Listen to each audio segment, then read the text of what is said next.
Hello दोस्तों, कैसे हैं आप? सो आज अपन सीखेंगे उसी रिलेटिविस्टिक इफेक्ट की एप्लीकेशंस को, जो रिलेटिविस्टिक इफेक्ट मैंने पिछले क्लास में एक्सप्लेन किया दोस्तों, जो कि अपने आप में बेहद शानदार था। आज उसके एप्लीकेशंस को अपन जानेंगे, किस तरह से कौन कौन सी एटॉमिक प्रॉपर्टीज और कौन कौन सी इलेक्ट्रॉनिक प्रॉपर्टीज, केमिकल प्रॉपर्टीज को ये रिलेटिविस्टिक इफेक्ट प्रभावित करता है, अफेक्ट करता है, ये इफेक्ट अफेक्ट करता है। ये अपन आज सीखेंगे, यही अपन जानेंगे, यही अपन मानेंगे। चलिए दोस्तों, शुरू करता हूं मैं उस बेहतरीन खेल को। आप दिल थाम के जुड़ जाइए और सर्दी का समय है, चाय बनवा लीजिए और चाय की चुस्की लेते हुए बेहतरीन खेल स्टार्ट करता हूं।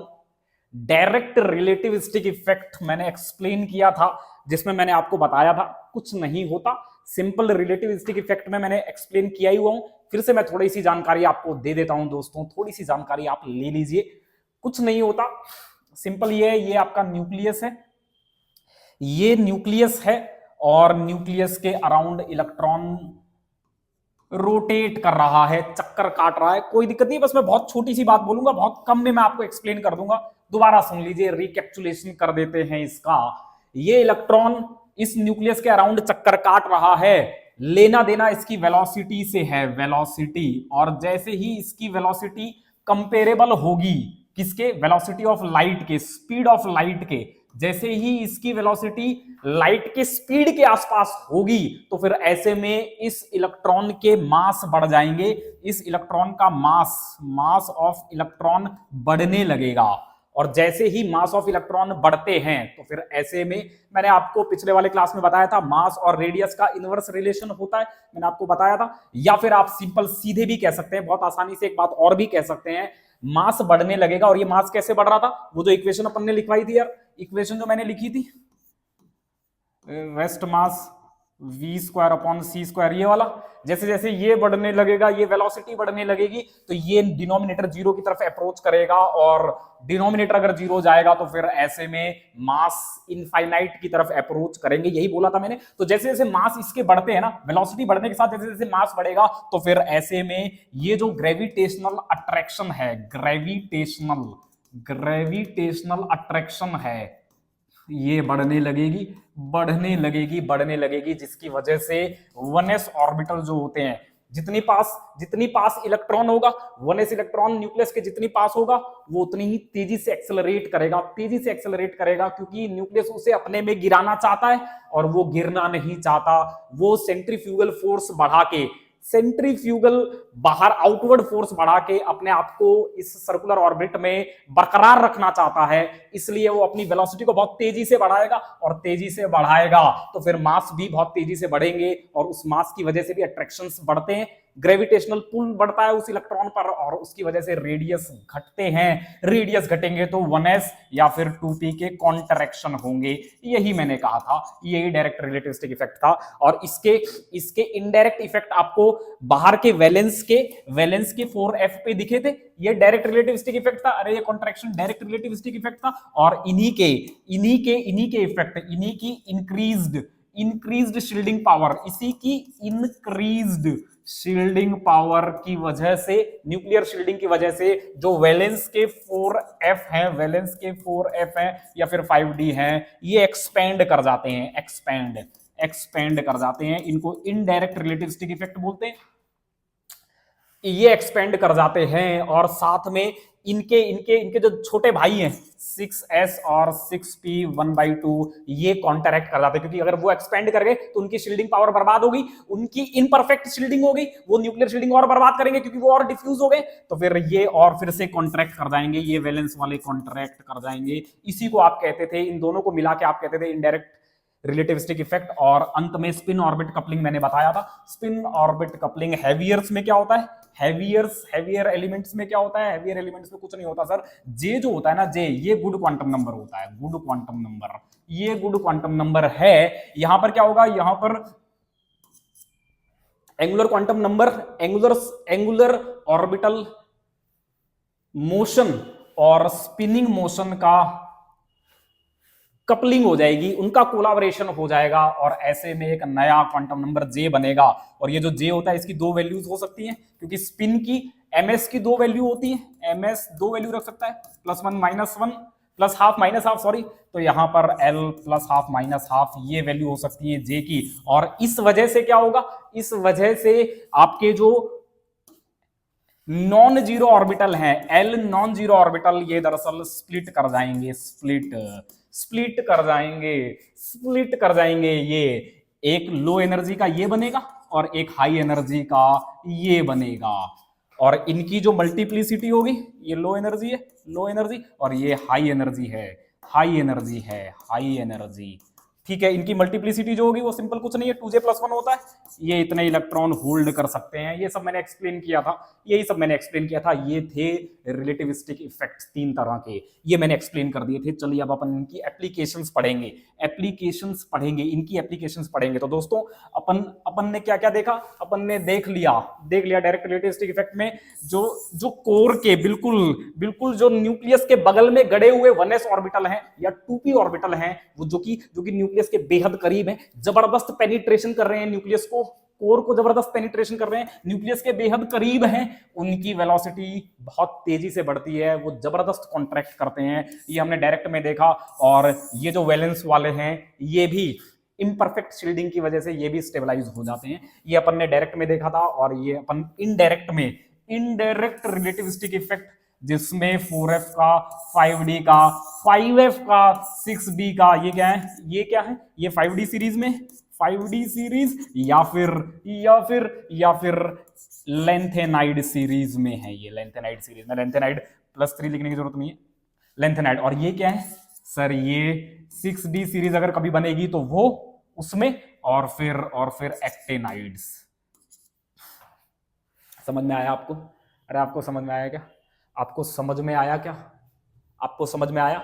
और साथ में इसका डीस्टेबलाइजेशन, स्पिन ऑर्बिट कपलिंग की वजह से डी ऑर्बिटल का 2 सेट में टूट जाना, जैसे पी ऑर्बिटल टूट जाते हैं वैसे डी ऑर्बिटल भी 2 सेट में टूट जाएंगे। और पी ऑर्बिटल जो हायर जे वाले हैं वो डीस्टेबलाइज होंगे, लोअर जे वाले स्टेबलाइज होंगे। अरे मैंने बताया था ना, पिछली क्लास में मैंने एक्सप्लेन कर दिया था, अब मैं दोबारा नहीं बोलूंगा, समझ गए आप मेरी बात। और यहां से अपन एक्सप्लेन करेंगे बहुत कुछ। ये तो मैंने बताया कि डायरेक्ट रिलेटिविस्टिक इफेक्ट इस तरह के हैं, इनडायरेक्ट इस तरह के हैं। अब इनकी जो एप्लीकेशन है वो बेहद काम की है, वो बहुत वाइड है। उस दिन मैं कह भी रहा था, पीरियोडिक टेबल में ऐसा कोई एलिमेंट या ऐसा कोई ब्लॉक नहीं रह गया है जहां पर इनके इफेक्ट्स ना देखे गए हों।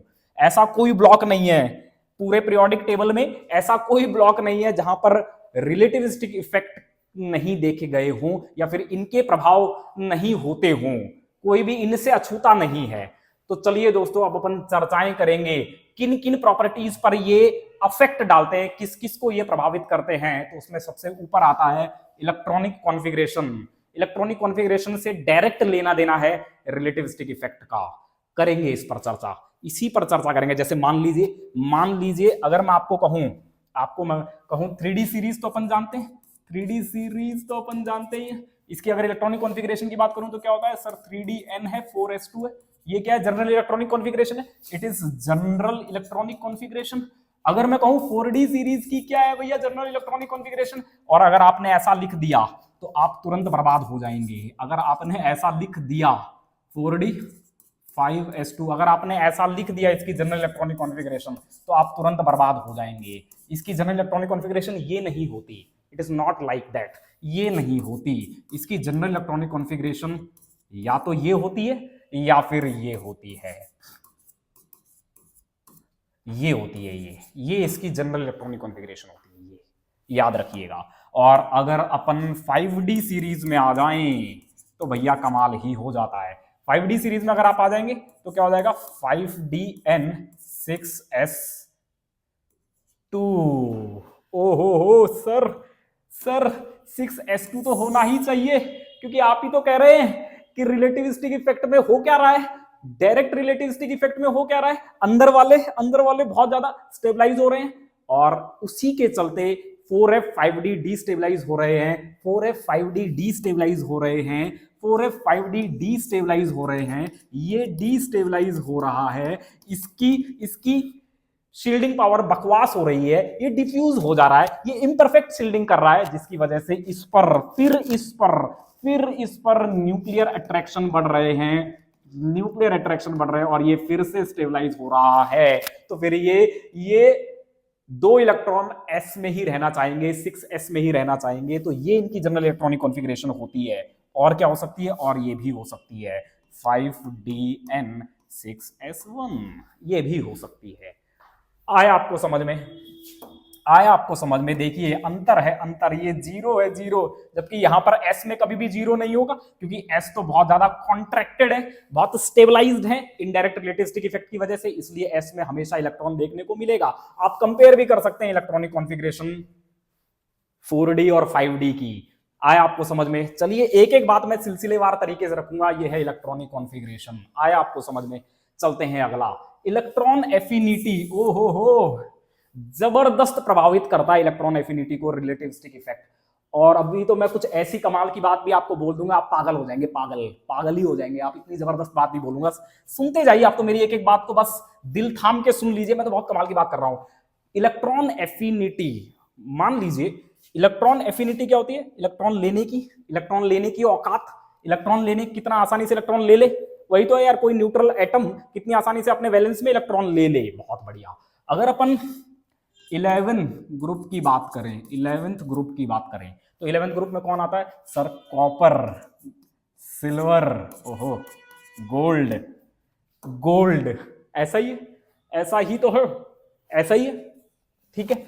अगर इसकी वैलेंस इलेक्ट्रॉन कॉन्फ़िगरेशन की बात करें तो D10, 3D10, 4s1, ऐसा ही है, ऐसा ही है। इसकी बात करें तो यह है 3D9, सॉरी 4D9,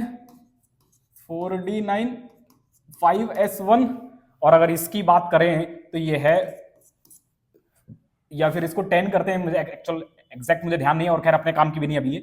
इसकी अगर बात करें तो ये है 6s1। ओहो हो, जबरदस्त। अगर अपन चर्चाएं करें इनकी, एक सेकंड रुकिएगा, अगर अपन चर्चाएं करें इनकी, इसकी चर्चा अगर अपन कर लें, इलेक्ट्रॉन एफिनिटी की अगर अपन चर्चा कर लें, तो दोस्तों क्या कहना है आपका? सर कुछ नहीं कहना है, हमें तो बस ये देखना है कि जो आने वाला इलेक्ट्रॉन है ना, वो किस ऑर्बिटल में आ रहा है, किस में आ रहा है, वो यहां पर किस में आ रहा है? यहां पर आ रहा है 4s में, 4s में, यहां पर 4s में आ रहा है। यहां पर किस में आ रहा है? दूसरे वाले में किस में आ रहा है सर? यहां पर आ रहा है 5s में। और अगर यहां चर्चा करें तो यहां पर आ रहा है सर 6s में। दोस्तों कमाल की बात बताता हूं, क्योंकि ये रिलेटिविस्टिकली बहुत ज्यादा स्टेबलाइज्ड हो चुका है, जबरदस्त स्टेबलाइज्ड हो चुका है। देखिए कमाल की बात है, यहां से यहां चलेंगे, यहां से यहां चलेंगे। अगर साइज की बात करूं तो साइज के ट्रेंड यहां से यहां चलूं बढ़ेगा, यहां से यहां चलूं तो साइज बढ़ेगा, लेकिन यहां से यहां चलूं तो साइज घट जाएगा। अब ये भी अपन एक्सप्लेन करेंगे। आप क्या समझ रहे हैं? आप ये समझ रहे हैं जैसे जैसे साइज छोटा होता है तो न्यूक्लियस की आउटर मोस्ट या पेरीफेरी पर अट्रैक्शन बढ़ जाती है, तो जैसे जैसे साइज छोटा होता है, इलेक्ट्रॉन लेने की या न्यूक्लियर अट्रैक्शन इनकमिंग इलेक्ट्रॉन पर ज्यादा लगता है, तो बहुत आसानी से इनकमिंग इलेक्ट्रॉन को लिया जा सकता है। होता यही है, यहां से यहां आने पर रिलेटिविस्टिक इफेक्ट नहीं लगे हैं, नहीं लगा, अरे नहीं लगा, अरे रिलेटिविस्टिक इफेक्ट तो प्लेटिनम से स्टार्ट होता है ना यार, यहां से प्लेटिनम, गोल्ड, इधर पिटाई और होगी, और मरकरी यहां से, इसके बाद का खेला है वो तो, अरे इसके बाद का खेला है यार ये तो। आ रहे आपको मेरी बात समझ में? वो तो 5D सीरीज में लगता है, 4D में तो लगता ही नहीं है, 4D में तो है ही नहीं ना यार। अरे 4D के इलेक्ट्रॉन, 4D में न्यूक्लियर चार्ज इतना कमाल का नहीं हुआ है कि उसके 1s इलेक्ट्रॉन लाइट के कंपैरिजन में मूव करने लगे, या लाइट की स्पीड के साथ मूव करने लगे, या लाइट के मैग्नीट्यूड के आसपास मूव करने लगे, जिसकी वजह से कॉन्ट्रैक्शन हो और वो सारा लफड़ा हो रिलेटिविस्टिक इफेक्ट का। 4D सीरीज में ऐसा नहीं होता, लेकिन 5D में ऐसा हो जाता है, 5D में ये चालू हो जाता है। समझ में आया आपको? 5D में ये चालू हो जाता है, और अगर 5D में ये चालू हो गया, 5D में, क्योंकि 5D में 4f आ गए ना यार, अरे 5D में 4f आ गए। अच्छा अब ये भी बताना पड़ेगा क्या कि 5D सीरीज जब चालू होती है उससे पहले 4f आ जाता है, अब ये भी समझाना पड़ेगा क्या?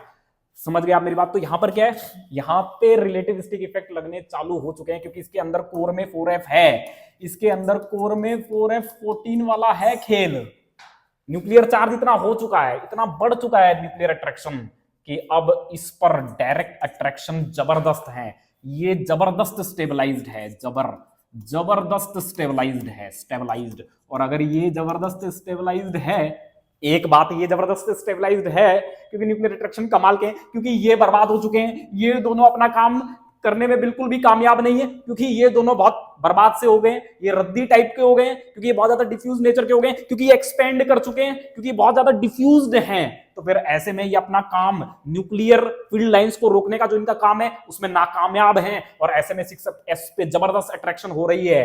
एक बात, और दूसरी बात साइज की जो मैंने कर दी, साइज कॉपर से सिल्वर अगर आप जाएंगे ना तो फिर यहां पर क्या होगा, यहां पर प्रिंसिपल क्वांटम नंबर बढ़ रहा है, प्रिंसिपल क्वांटम नंबर अगर बढ़ रहा है तो size is directly proportional to n। अगर प्रिंसिपल क्वांटम नंबर बढ़ रहा है तो कोई दिक्कत नहीं है, प्रिंसिपल क्वांटम नंबर बढ़ेगा तो साइज बढ़ेगा, जाहिर सी बात है बढ़ता है यहां से यहां आने पर। लेकिन यहां से यहां आने पर 4f की बर्बाद अट्रैक्शन, 4f की बर्बाद न्यूक्लियर शील्डिंग, ये तो बहुत बर्बाद है, ये तो इस पर न्यूक्लियर अट्रैक्शन बेहद बर्बाद है, इस पर तो बहुत बर्बाद है। इसीलिए ये क्या हुआ, ये एक्सपेंड कर गया और एक्सपेंड करेगा तो फिर इनकी इम्परफेक्ट न्यूक्लियर शील्डिंग होगी, जिसे आप लेंथेनाइड कॉन्ट्रैक्शन भी तो बोलते हो। रे मूर्खों, बोलो ना यार, इसको आप लेंथेनाइड कॉन्ट्रैक्शन भी तो बोलते हो कि यहां से ये 4f कामयाब नहीं है जी, 4f अपना काम नहीं कर पा रहा, 4f बहुत बर्बाद हो चुका है, बहुत बहुत बड़े बड़े लोब हो गए हैं इसके। और ऐसे में ये न्यूक्लियर फील्ड लाइंस को रोक नहीं पा रहा, 6s पर जबरदस्त अट्रैक्शन है, और साथ में साइज भी डिक्रीज हो गया है। अगर ये इतने बड़े साइज का है ना कॉपर, तो गोल्ड उससे छोटे साइज का है। कैसे बताऊं दोस्तों, मैं इनके साइज भी कंपेयर कर देता हूं, साइज मैंने लिखे हुए हैं इनके, अरे मैं इनके साइज भी बता देता हूं, आप साइज देख के एकदम हैरान हो जाएंगे दोस्तों। साइज बताता हूं, अच्छा इसका है, अरे ये सब तो आपको आता है यार, ये सब तो आप समझ गए होंगे, मैं इतना सब रायता नहीं फैलाऊंगा।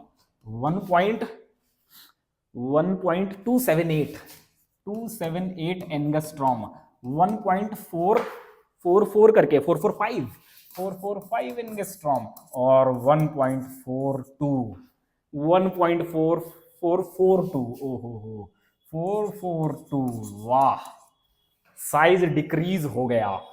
एक तो साइज डिक्रीज हो गया, दूसरा न्यूक्लियस पर चार्ज बढ़ गया, न्यूक्लियस पर चार्ज, अरे यहां से यहां आओगे तो ये 14 इलेक्ट्रॉन है और 10 इलेक्ट्रॉन, ये 24 प्रोटॉन बढ़ चुके हैं, 24 प्रोटॉन्स बढ़ चुके हैं। तो फिर ऐसे में क्या होगा, एक 4f आ गया, 10 ये आ गए, तो फिर ऐसे में क्या होगा, न्यूक्लियर चार्ज बहुत ज्यादा बढ़ गया है। एक तो न्यूक्लियर चार्ज पेरीफेरी पर बहुत ज्यादा है, पेरीफेरी पर यहां पर न्यूक्लियर अट्रैक्शन बहुत ज्यादा है, और दूसरा साइज भी कम हो गया। तो फिर ऐसे में 6s बहुत आसानी से अपने को भरना चाहेगा, लेना चाहेगा इलेक्ट्रॉन, कहेगा ला ला ला ला दे मेरे अंदर दे, क्योंकि मेरा 6s जबरदस्त स्टेबलाइज्ड है, इस पर जबरदस्त न्यूक्लियर अट्रैक्शन लग रही है, क्योंकि ये छोटे साइज का भी है और बीच में बर्बाद शील्डर 4f भी आ गए हैं, जो कि अपने आप में न्यूक्लियर फील्ड लाइंस को रोकने में नाकामयाब हैं। आए आपको समझ में? तो फिर ऐसे में ये बहुत आसानी से इलेक्ट्रॉन को ले लेता है, और इनकी इलेक्ट्रॉन एफिनिटी की बात की जाए ना दोस्तों, तो फिर आप पागल ही हो जाएंगे। -1.23 इलेक्ट्रॉन वोल्ट, -1.30 इलेक्ट्रॉन वोल्ट, और इसकी -2.31 इलेक्ट्रॉन वोल्ट। बहुत कमाल की इलेक्ट्रॉन अट्रैक्शन है, बहुत आसानी से इलेक्ट्रॉन को ले लेना चाह रहा है, ठीक वैसे ही ले लेना चाह रहा है जैसा कि हेलोजन्स लेते हैं। अरे हेलोजन भी तो इलेक्ट्रॉन को लेने के लिए मरे जा रहे होते हैं, ये भी तो मरा जा रहा होता है, ये भी कहता है कि भैया मुझे एक दे दे बस, उसके बाद तो मैं ऑक्टेट पहुंच गया, एक दे दे बस, फिर तो मैं नोबल पहुंच गया। तो वैसे ही जैसे ये मरे जा रहे होते हैं ना, जैसे इनका बिहेवियर होता है कि एक इलेक्ट्रॉन ले लूं बस बैलेंस में, बस उसके बाद तो जिंदगी सेट है। तो ठीक इसी तरह से गोल्ड की भी जिंदगी सेट है, अगर वो इलेक्ट्रॉन ले ले, और वो लेता किसमें, 6s1 से 6s2 बनना चाहता है, बस वो बस 6s2 बनना चाहता है, बस इसको अटेन करना चाहता है, क्योंकि इसमें इलेक्ट्रॉन लेते ही, इसमें जैसे इलेक्ट्रॉन लेगा, क्योंकि 6s तो बहुत ज्यादा स्टेबलाइज्ड है, तो वो बहुत लो एनर्जी के हैं, इसमें इलेक्ट्रॉन लेते ही वो इलेक्ट्रॉन बहुत गजब का स्टेबलाइज्ड होगा, बहुत गजब का न्यूक्लियर अट्रैक्शन फील करेगा, क्योंकि ये गजब के गजब की पेनिट्रेटिंग एबिलिटी भी रखते हैं। न्यूक्लियस के पास रहने की इनकी एबिलिटी होती है ना, एस है ना यार, इसके इनर लोब भी तो होंगे। आया आपको समझ में? तो फिर ये कैसे बिहेव कर रहा है, कैसे बिहेव कर रहा है सर? नोबल की सर सर हेलोजन की तरह बिहेव कर रहा है, हेलोजन की तरह, हेलोजन की तरह बिहेव करता है, एकदम हेलोजन की तरह। तो फिर ऐसे में आप कह सकते हैं, आप कह सकते हैं कि गोल्ड जो होता है ना, ये हेलोजन लाइक प्रॉपर्टीज भी दिखाता है। जैसे हेलोजन हेलोजन जैसे हेलोजन हेलो प्रॉपर्टीज भी दिखाता है। जैसे हेलोजन्स एनायन बनाते हैं, एनायन बनाते हैं, एनायन, वैसे ये भी एनायन बनाता है। क्या इसका ऊपर वाला भाई कोई बनाता है क्या एनायन? कभी देखा है आपने इसके ऊपर वाले भाइयों को? क्या कभी आपने देखा है कॉपर कॉपर -1 हो या फिर सिल्वर -1 हो? कभी नहीं, नेवर एवर, कभी नहीं बनाएंगे, भूल के भी नहीं, गलत है ये। क्यों? क्योंकि गोल्ड बना सकता है, क्योंकि जिसमें वो ले रहा है 6s ऑर्बिटल में, वो रिलेटिविस्टिकली स्टेबलाइज्ड है। आया आपको समझ में? आया आपको समझ में? अभी तो मैंने दिखाया कि इलेक्ट्रॉन लेके ये हेलोजन लाइक प्रॉपर्टी दिखाता है। अभी तो बहुत सी ऐसी चीजें हैं जिसमें जिसमें इसकी प्रॉपर्टीज हेलोजन से मिलती जुलती है। जैसे हेलोजन में क्या होता है, हेलोजन में क्या होता है, दो हेलोजन पास आए और एक डाइमेरिक मॉलिक्यूल बना दिया। ठीक ऐसे ही गोल्ड में भी होता है, ठीक ऐसे ही, हूबहू ऐसे ही दो गोल्ड एटम पास आएंगे तो इनके 6s1 और 6s1 के बीच में ओवरलैप होगा, और ये जाने जाते हैं इस तरह के डाइमेरिक स्पीसीज बनाने के लिए, इस तरह के डाइमेरिक मॉलिक्यूल बनाने के लिए। और इसकी बॉन्ड एनर्जी भी बहुत कमाल होती है। इसकी बॉन्ड एनर्जी, बॉन्ड डेसोसिएशन एनर्जी की अगर मैं चर्चा करूं ना, तो बॉन्ड डेसोसिएशन एनर्जी भी बहुत ज्यादा होती है, लगभग 221 किलो जूल के आसपास है, 221 किलो जूल पर मोल, जो कि किसके किसके किसके आसपास है? ये आसपास है किसके? क्लोरीन के। और काफी ज्यादा है, काफी ज्यादा है आयोडीन के। आयोडीन के 151 होती है शायद, 151 किलो जूल पर मोल। तो ये डायमेरिक स्पीसीज बनाने के लिए जाने जाते हैं भाई। तो क्या ये बिहेव कर रहा है noble gas like behave, sorry यार, halogen halogen species like behave कर रहा है ये हेलोजन सीरीज का आपको दिख रहा है क्या? हेलोजन के साथ इसकी रिजेंबलेंस आपको नजर आती है क्या? आ रही है। बार बार नोबल क्यों बोल रहा हूं? क्योंकि नोबल के बारे में चर्चा करेंगे, क्योंकि गोल्ड नोबेलिटी भी दिखाता है, ये नोबेलिटी भी दिखाता है रिएक्शंस में। मैं उसकी भी चर्चा करूंगा, बार बार नोबल ही नहीं कर रहा, सॉरी, माफी चाहूंगा। हेलोजन लाइक प्रॉपर्टी दिखाता है, डाइमेरिक स्पीसीज बनाता है, बॉन्ड भी बहुत स्ट्रॉन्ग होते हैं, क्योंकि बॉन्ड बना कौन रहे हैं? जो कि बेहद लो एनर्जी के हैं, बेहद लो एनर्जी के कॉन्ट्रैक्टेड हैं, जिन पर न्यूक्लियर होल्ड बहुत जबरदस्त है। जब ये ओवरलैप करने जाएंगे तो बॉन्ड भी बहुत स्ट्रॉन्ग बनाएंगे। आया आपको समझ में? आपको मेरी बातें समझ में आई क्या? आपको मेरी बातें पल्ले पड़ गई क्या? ये खेल है। चलिए अब आगे और बात करते हैं, और बात करते हैं। मैंने किस किस चीज की चर्चा कर दी? अच्छा, इलेक्ट्रॉन एफिनिटी की चर्चा मैंने कर दी, मैंने इलेक्ट्रॉन एफिनिटी की चर्चा कर दी। अच्छा हाँ, यहां पर एक बात और भी है, एक बात और भी है। ये क्या है? ये बना लिया, एनायन बना लिया जी, कोई दिक्कत नहीं है, एनायन बना लिया जी। और मैं कह रहा हूं जिस तरह से ये एनायन के बाद अल्कली मेटल के साथ सॉल्ट बनाते हैं, ठीक इसी तरह से ये भी जाना जाता है रबीडियम या सीजियम के साथ सॉल्ट बनाने के लिए। एक और बिहेवियर जो कि गोल्ड को कहता है कि भाई तेरी प्रॉपर्टी रिजेंबल कर रही है हेलोजन्स के साथ, जो कि इशारा करती है कि गोल्ड हेलोजन लाइक प्रॉपर्टीज रखता है, क्योंकि गोल्ड भी हेलोजन्स की तरह एनायन बनाता है और अल्कली मेटल के साथ सॉल्ट बनाता है। जैसे कि आपको इस तरह के सॉल्ट दिख जाएंगे मार्केट में, इस तरह के सॉल्ट आपको दिखेंगे, ये स्टेबल सॉल्ट हैं, दीज आर स्टेबल सॉल्ट्स। आया आपको समझ में? मेरी बातें आपके पल्ले पड़ रही हैं क्या? मेरी बातें आपके पल्ले पड़ रही हैं क्या? बहुत सी बातें करनी है अपने को, अपन जल्दी जल्दी बातें करेंगे, बहुत सी बातें करनी है अपने को। आया आपको इलेक्ट्रॉन एफिनिटी भी समझ में आ गया सर? कोई दिक्कत ही नहीं है सर, कतई कोई समस्या नहीं है। इलेक्ट्रॉन नेगेटिविटी, ओहो हो, ये भी बहुत कमाल की होती है, ये भी जबरदस्त हो जाती है, कमाल हो जाती है, गोल्ड की कमाल है, इलेक्ट्रोनेगेटिविटी भी जबरदस्त है। इसके अलावा अगर अपन रेडियाई की बात करें, इनकी अगर चर्चा करें, जैसे अगर आप इलेक्ट्रोनेगेटिविटी की बात करेंगे 13 ग्रुप एलिमेंट में, 13 में अगर आप बात करें तो बोरॉन, एल्युमिनियम, गैलियम, इंडियम और थैलियम। तो फिर ऐसे में अगर आप इलेक्ट्रोनेगेटिविटी की चर्चा करेंगे तो फिर इलेक्ट्रोनेगेटिविटी ज्यादा होती है इनकी, इसकी इलेक्ट्रोनेगेटिविटी इस ऊपर वाले से ज्यादा होगी, क्योंकि फिर से बात वही होगी, अगर ये कंपाउंड बनाएगा तो फिर ये अपने 6s ऑर्बिटल्स का यूज करेगा, और 6s ऑर्बिटल क्योंकि रिलेटिविस्टिकली कॉन्ट्रैक्टेड हैं, उन पर न्यूक्लियर होल्ड जबरदस्त है, तो उसमें जो इलेक्ट्रॉन आएगा उन ऑर्बिटल्स का यूज करके जो शेड इलेक्ट्रॉन पेयर होंगे उन पर न्यूक्लियस होल्ड थैलियम की जबरदस्त होगी, और फिर वो उस बॉन्ड से उस इलेक्ट्रॉन पेयर को, उस बॉन्ड पेयर को अपनी तरफ खींचने की कोशिश करेगा। तो ऐसा होता है दिस इज, और यहां पर भी ऐसा हो जाता है कि जो गैलियम है इसकी इलेक्ट्रोनेगेटिविटी ज्यादा हो जाती है एल्युमिनियम के कंपैरिजन में, यहां पर अल्टरनेशन इफेक्ट आता है। सो ये भी एक चर्चा का विषय है। चलिए इसमें मैंने कुछ बातें और भी लिखी थी। गोल्ड की अगर इलेक्ट्रोनेगेटिविटी की अगर आप चर्चा करेंगे तो वो भी बहुत ज्यादा है, जबरदस्त है वो भी। अगर गोल्ड की इलेक्ट्रोनेगेटिविटी की बात कर लें, जैसे अपन यहां पर बात कर रहे हैं इनकी अपन चर्चा कर ही रहे हैं, तो इलेक्ट्रोनेगेटिविटी की भी अगर अपन बात कर देंगे तो इलेक्ट्रोनेगेटिविटी भी गोल्ड की अपने ऊपर वालों से बहुत ज्यादा होती है, लगभग 2.54 के आसपास होती है, मैंने लिखा भी है 2.54, क्योंकि ये मैथमेटिकल डाटा है तो इसलिए इसको थोड़ा याद करना थोड़ा सा मुश्किल है, इसीलिए मैंने लिख लिया है इसको। तो अगर मैं गोल्ड की इलेक्ट्रोनेगेटिविटी की बात करूं ना दोस्तों, तो ये भी जिन भी कंपाउंडों में होता है, जिन भी कंपाउंडों का हिस्सा होता है, वहां पर शेड इलेक्ट्रॉन पेयर पर यह जबरदस्त अट्रैक्शन लगाता है, क्योंकि उन शेड इलेक्ट्रॉन पेयर्स में गोल्ड का 6s ऑर्बिटल का कंट्रीब्यूशन है, जिस पर न्यूक्लियर अट्रैक्शन बहुत ज्यादा है, जो कि रिलेटिविस्टिकली कॉन्ट्रैक्टेड है। आया आपको समझ में? तो इलेक्ट्रोनेगेटिविटी की भी चर्चाएं हो गई। अब अपन और चर्चाएं करते हैं, रेडियाई की चर्चा करते हैं। रेडियाई मैंने आपको एक्सप्लेन कर दिया, रेडियाई तो मैंने आपको बता भी दिया, कॉपर वाली सीरीज में मैंने आपको रेडियाई बता दिया। अच्छा, आप और दूसरी वाली सीरीज में अगर आप रेडियाई जानना चाहते हैं तो वो भी अपन देख लेते हैं दोस्तों। अगर मैं बात करूं इंडियम की और थैलियम की, सॉरी यहां पे लिखता हूं, इंडियम की और थैलियम की और टिन की और लेड की, अगर इनकी चर्चाएं करूं, इसकी चर्चा करूं, तो फिर इनकी इलेक्ट्रॉनिक कॉन्फ़िगरेशन क्या है? ये 13 ग्रुप के हैं और ये 14 ग्रुप के हैं।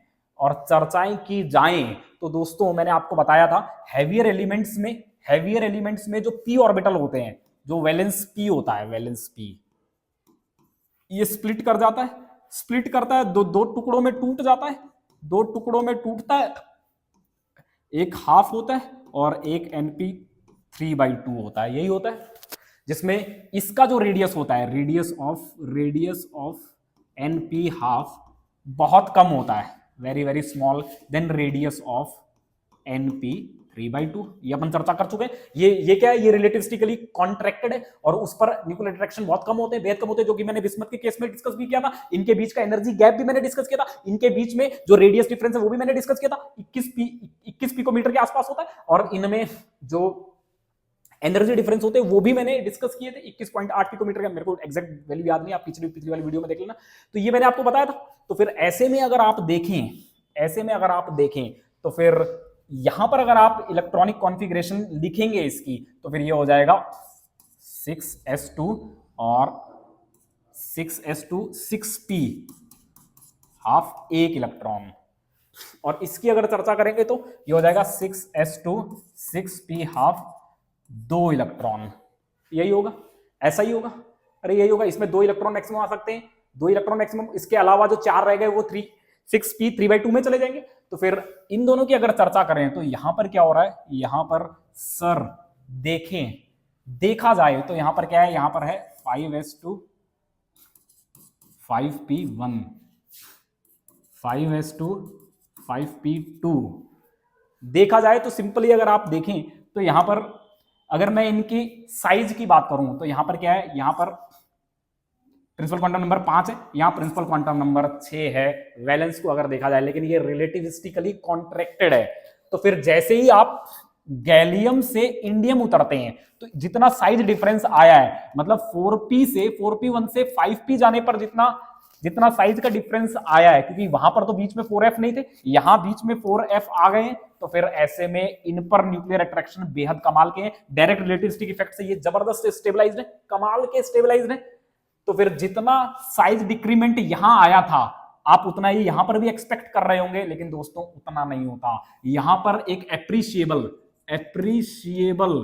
या कंसीडरेबल चेंज इन रेडियस आता है, लेकिन यहां से यहां अगर आप जाएंगे ना तो फिर स्लाइट आता है, slight change in atomic radius आता है। ठीक खेल यहां पर भी है, ठीक खेल यहां पर भी है। और अगर आप यहां से इससे आगे चलेंगे तो फिर इसमें क्या होगा, इसमें 3/2 बढ़ने लगेगा, ये भरने लगेंगे, इसमें अब इलेक्ट्रॉन आने लगेगा, इसमें इलेक्ट्रॉन आने लगेगा, इसमें इलेक्ट्रॉन आने लगेगा। और क्योंकि ये तो रेडियली बहुत ज्यादा एक्सपेंडेड होते हैं, तो फिर ऐसे में आगे आप जाएंगे तो साइज तो बढ़ेंगे ही बढ़ेंगे, कोई दिक्कत नहीं है। आगे साइज बढ़ते हैं मतलब ऊपर के रिस्पेक्ट में, इनके ऊपर वालों के रिस्पेक्ट में साइज बढ़ते हैं, और ये एप्रिशिएबल चेंज आता है। अरे बढ़ते का क्या मतलब है, बढ़ते हैं मतलब अपने ऊपर वाले कंजेनर के रिस्पेक्ट में। इसमें अगर देखा जाए तो साइज के जो डिफरेंस हैं वो एप्रिशिएबल होते हैं। यहां पर एप्रिशिएबल चेंज नहीं होता साइज का, नेग्लिजिबल चेंज होता है साइज का, या स्लाइट चेंज होता है साइज का, क्योंकि यहां पर इलेक्ट्रॉन जो आ रहे हैं वो कॉन्ट्रैक्टेड 60 हाफ में आ रहे हैं, जबकि वहां पर तो रेडियली एक्सटेंडेड ऑर्बिटल्स में, एक्सपेंडेड ऑर्बिटल्स में आ रहे हैं। आया आपको समझ में? तो वहां से अगर आप उतरेंगे 15 ग्रुप में, अगर आप उतरेंगे, इसका क्या हो गया, लेड के बाद 15 ग्रुप, अरे यार मेरे को ऐसे याद नहीं रहते हैं, आर्सेनिक, एंटीमनी, बिस्मथ, तो ये आ गया बिस्मथ, एंटीमनी। तो यहां पर जो साइज का चेंज आएगा ना वो एप्रिशिएबल होगा। आया आपको समझ में? इतनी सी ही चर्चा थी। चलिए इसको और आगे करते हैं, और आगे बढ़ाते हैं, और आगे इसको बढ़ाते हैं। ओहो हो, ओहो हो, साइज की बात तो कर रहे हैं तो एक बात और भी कर ही देते हैं ना भाई। ओहो हो, अरे भाई एक बात और कर ही देते ना। तो ये तो पी ब्लॉक की बात हुई, ये तो पी ब्लॉक की चर्चा हुई, ये तो चर्चा पी ब्लॉक की हुई कि पी ब्लॉक में साइज के चेंजेस आते हैं। आपने कहा था सर, अभी थोड़ी देर पहले आपने कहा है कि रिलेटिविस्टिक इफेक्ट्स हर जगह दिखते हैं, कोई भी ऐसा ब्लॉक नहीं है जो इनसे अछूता हो। तो फिर सर आप एस ब्लॉक का भी तो बताइए ना, एस ब्लॉक की तो अभी तक आपने चर्चा ही नहीं की, एस ब्लॉक का तो अभी तक आपने खेल ही नहीं बताया। तो दोस्तों अभी बता देते हैं, एस ब्लॉक में भी साइज के इफेक्ट है, एस ब्लॉक में भी साइज के इफेक्ट है, अभी बता देता हूं। ये ग्रुप 1 है, ये ग्रुप 2 है, और यहां पर अगर आप चलते हैं तो लीना की रब से फरियाद, वो तो रब से फरियाद। आया आपको समझ में? ये तो ये होता है। और यहां पर अगर अपन चर्चा करें, तो ये दूसरा वाला क्या होता है? दूसरा वाला होता है बेरियम और रेडियम। ओहो हो, तो फिर ऐसे में दोस्तों अगर मैं चर्चा करूं, यहां से आप नीचे उतरेंगे, इससे अगर आप इस पर आएंगे तो जाहिर सी बात है सर, प्रिंसिपल क्वांटम नंबर बढ़ रहा है सर, रेडियस भी बढ़ेगा। बहुत बढ़िया, जबरदस्त जबरदस्त जबरदस्त। स्ट्रॉन्शियम होगा ऊपर, जबरदस्त, मजा ही आ गया, मजा ही आ गया। यहां से यहां जाएंगे रेडियस बढ़ेगा, कमाल है, कोई दिक्कत नहीं है। लेकिन दोस्तों अनएक्सपेक्टेड तो अब होगा, यहां से यहां आने पर अब रेडियस घट जाता है, यहां से यहां आने पर अब रेडियस घट जाता है। अब ये क्या हुआ, अब ये क्या वाला है? तो ये भी दोस्तों खेल है रिलेटिविस्टिक इफेक्ट का ही। यहां पर क्या होगा, यहां पर क्या होगा, फिर से इलेक्ट्रॉन 6s में आ जाएंगे।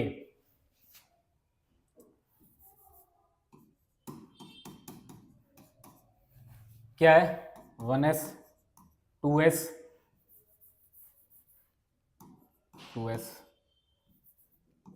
3s 4s 5s 6s, ओहो हो 7s, कमाल। तो इसके अंदर क्या है, इसके अंदर क्या है? अरे 4f तो यहां से भरना स्टार्ट होगा ना।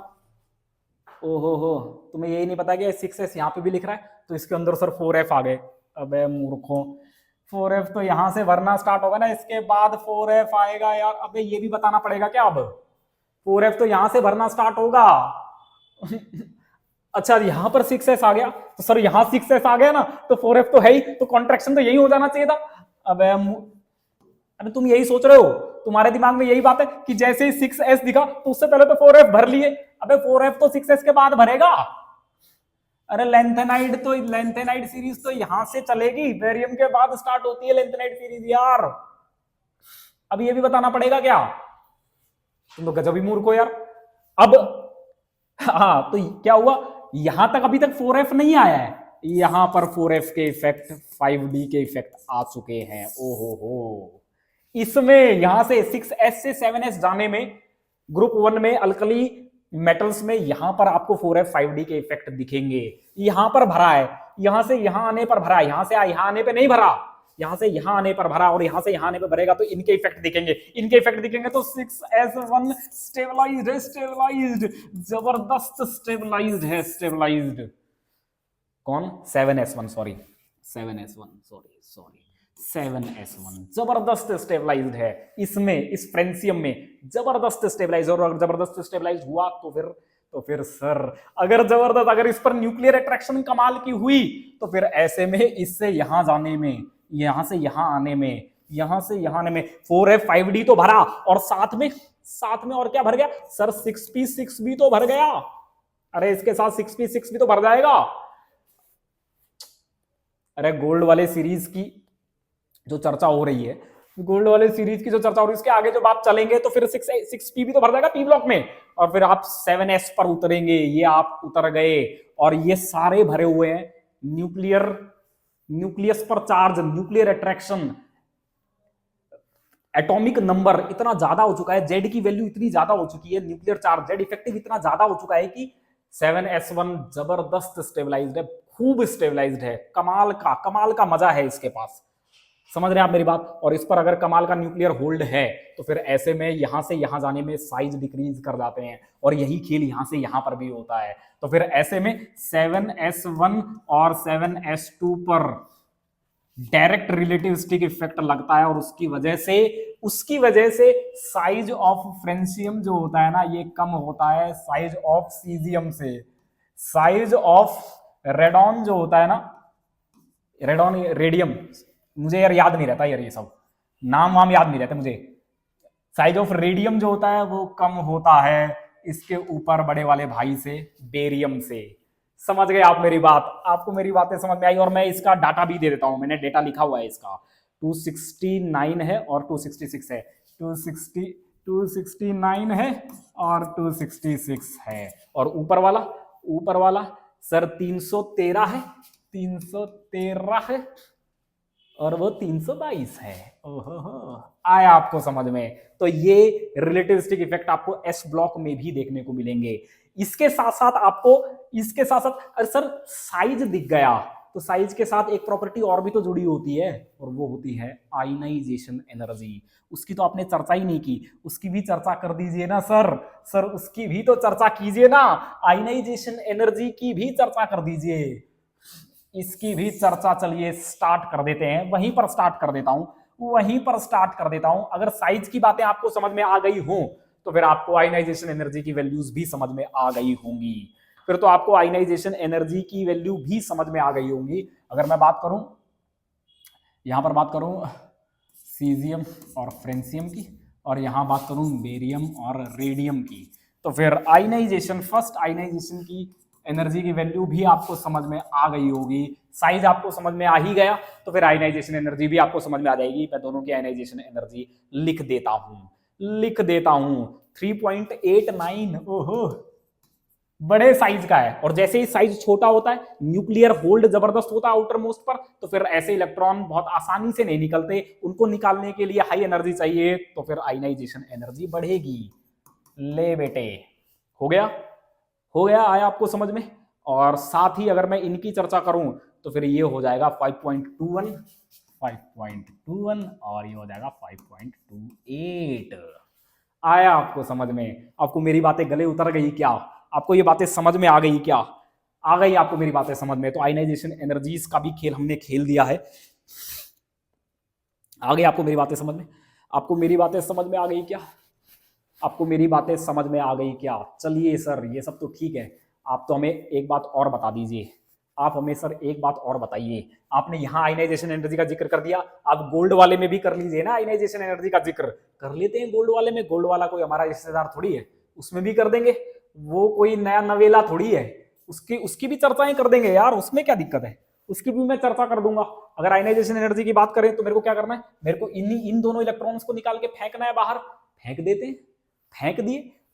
दिए, दोनों फेंक दिए। इससे भी फेंक दिया, उससे भी फेंक दिया। तो अब क्या करना है, अब करना क्या है, कुछ नहीं है, इसको मैं एक बार मिटाता हूं। अब अपन सेकंड आयनाइजेशन एनर्जी की चर्चा करते हैं, गोल्ड में और सिल्वर में कंपैरिजन करते हैं। पहला तो मैंने निकाल के फेंक दिया, ये लीजिए, ये बन जाएगा कॉपर प्लस, ये बन जाएगा सिल्वर प्लस, और ये बन जाएगा गोल्ड प्लस। ठीक है, इसकी अगर इलेक्ट्रॉनिक कॉन्फ़िगरेशन की बात करूं तो ये है 5d9, इसकी अगर चर्चा करूं तो 4d9, इसकी 3d9। अब मैं कंपैरिजन करना चाहता हूं इन दोनों का। Second ionization energy, this is the first ionic state. अब अपन सेकंड आयनाइजेशन एनर्जी की चर्चा करते हैं, और सेकंड आयनाइजेशन एनर्जी की चर्चा करोगे ना दोस्तों तो आप पागल हो जाओगे। यहां पर गोल्ड कुछ और कर रहा है, यहां पर गोल्ड का खेल कुछ और है, यहां पर गोल्ड का खेल कुछ और है। यही तो यार गजब की एनोमलीज है इनमें, यहां पर गोल्ड का खेल कुछ और है। जैसा कि मैंने आपको बताया था, क्या बताया था मैंने आपको, मैंने क्या बताया था, यहां पर क्या लगेगा सर, यहां इनडायरेक्ट रिलेटिविस्टिक इफेक्ट लगेगा। उससे होगा क्या, उससे होगा क्या, यहां पर इनडायरेक्ट रिलेटिविस्टिक इफेक्ट लगेगा। 5D जो है ये एक्सपेंड करेंगे, बहुत बढ़िया। और साथ में और क्या लगता है, साथ में सर स्पिन ऑर्बिट कपलिंग की वजह से डी का स्प्लिट भी तो हो जाना होता है, डी स्प्लिट भी तो होता है। अरे डी के लिए एल की वैल्यू क्या है सर, 2 है, और 2 प्लस माइनस हाफ, तो अगर आप निकालेंगे तो क्या आ जाएगा, एक आ जाएगा 3/2 और एक आ जाएगा 5/2। तो फिर ऐसे में जब आप इलेक्ट्रॉन भरेंगे तो इसको आप कैसे रिप्रेजेंट कर सकते हैं, इसको मैं रिप्रेजेंट कर सकता हूं 3/2 और 5D 5/2। तो इसमें 6 इलेक्ट्रॉन आएंगे, इसमें 4 इलेक्ट्रॉन आएंगे, तो 4 के 4 यहां भर दिए और 5 यहां भरे। तो फिर से याद करो मैंने कहा था कि ये वाले जो लो जे वैल्यू वाले जो होते हैं, जो लो जे वैल्यू होते हैं, ये रिलेटिवली स्टेबलाइज्ड होते हैं, रिलेटिवली लो एनर्जी के होते हैं, इनके आर जो होते हैं वो कम होते हैं, ये डीस्टेबलाइज्ड होते हैं, हाई एनर्जी के होते हैं। और अब इलेक्ट्रॉन आपको यहां से निकाल के बाहर फेंकना है, तो फिर इसको आप आसानी से बाहर निकाल के फेंक सकते हैं, इसको आप आसानी से बाहर फेंक सकते हैं, इसको आप बहुत आसानी से, थोड़ा सा अपनी एनर्जी बाहर चला जाएगा। जबकि ऐसा कुछ यहां पर तो रिलेटिविस्टिक इफेक्ट लगे ही नहीं है, नो रिलेटिविस्टिक इफेक्ट। तो फिर ऐसे में इस पर तो न्यूक्लियर होल्ड जबरदस्त है, न्यूक्लियर होल्ड कमाल है, न्यूक्लियर होल्ड जबरदस्त है, गुड है, गुड न्यूक्लियर होल्ड। तो फिर ऐसे में इसकी जो सेकंड आयनाइजेशन एनर्जी होगी वो ज्यादा होगी, इस सिल्वर की ज्यादा होगी गोल्ड से। वैल्यूज तो लिखनी पड़ेगी ना, अब वैल्यूज लाया हूं तो लिखूंगा भाई। और अगर गोल्ड की अगर आप चर्चा करें तो गोल्ड की बेहद कम है, इससे बहुत कम है, और वो है 20 के आसपास, 20.52 के आसपास, 20.52 इलेक्ट्रॉन वोल्ट के आसपास। आया आपको समझ में, आयनाइजेशन एनर्जी भी आपको समझ में आई क्या दोस्तों, ये था खेल। चलिए और चर्चा करते हैं। अच्छा, यहां पर आयनाइजेशन एनर्जी का खेल भी हो गया, ये भी निपटा दिया, ये भी निपट गया, ये निपट गया, ये निपट गया, निपट गया। मेल्टिंग पॉइंट ट्रेंड्स, इसकी भी चर्चा करते हैं। ये क्या है भाई, मेल्टिंग पॉइंट की अगर आप चर्चा करें तो मेल्टिंग पॉइंट की चर्चा आप वैसे भी कर सकते हैं। जैसे मान लीजिए अगर मैं 5D सीरीज की बात करूं, 5D सीरीज की बात करूं तो 5D में आप क्या देखते हैं, वैलेंस में कौन है सर, वैलेंस में कोई दिक्कत नहीं है, 5D है और 6s है, यही है। तो 5 ऑर्बिटल ये हो गए और एक ऑर्बिटल ये हो गया, तो टोटल 6 ऑर्बिटल हो गए। और 6 ऑर्बिटल जब जुड़ते हैं, 6 ऑर्बिटल जब जुड़ेंगे, n एटम्स के जब 6 ऑर्बिटल जुड़ेंगे तो 6n ऑर्बिटल्स मिलेंगे, जिसमें 3n जो होंगे 3n बॉन्डिंग होंगे और 3n एंटी बॉन्डिंग होंगे, ऐसा ही होगा। तो फिर जैसे ही अगर आप मेल्टिंग पॉइंट की बात करेंगे तो फिर टंगस्टन में लाहफ्ता W लाहफ्ता W रीऑस्मियम, इधर पिटाई और होगी, यही है, अरे यही तो है। तो फिर ऐसे में अगर इसकी बात करें तो ये क्या है, D1 है, 2 है, 3 है, 4 है, 5 है, 6 है, 7 है, 8 9 10, यही है। तो फिर ऐसे में ये तो D का हो गया और S के 2 इलेक्ट्रॉन और, तो ये हो गए 6 इलेक्ट्रॉन। तो W टंगस्टन में 6 इलेक्ट्रॉन होते हैं और ये 6 इलेक्ट्रॉन N टंगस्टन के n टंगस्टन के ये 6 इलेक्ट्रॉन 3n ऑर्बिटल्स को, बॉन्डिंग ऑर्बिटल्स को पूरी तरह से ऑक्यूपाई कर लेंगे। अरे n टंगस्टन है, एक टंगस्टन में 6 है, तो ये कितने हो जाएंगे? 6n इलेक्ट्रॉन हो जाएंगे, 6n इलेक्ट्रॉन, और 6n electron 3n bonding orbitals को पूरी तरह से ऑक्यूपाई कर लेंगे, इसीलिए टंगस्टन का मेल्टिंग पॉइंट हाईएस्ट होता है। ये अपन जानते हैं। लेकिन जैसे जैसे आप आगे चलेंगे, जैसे जैसे आप आगे चलेंगे, आगे चलते जाएंगे, तो फिर ऐसे में 10 इलेक्ट्रॉन ये और 2 इलेक्ट्रॉन ये, 12 इलेक्ट्रॉन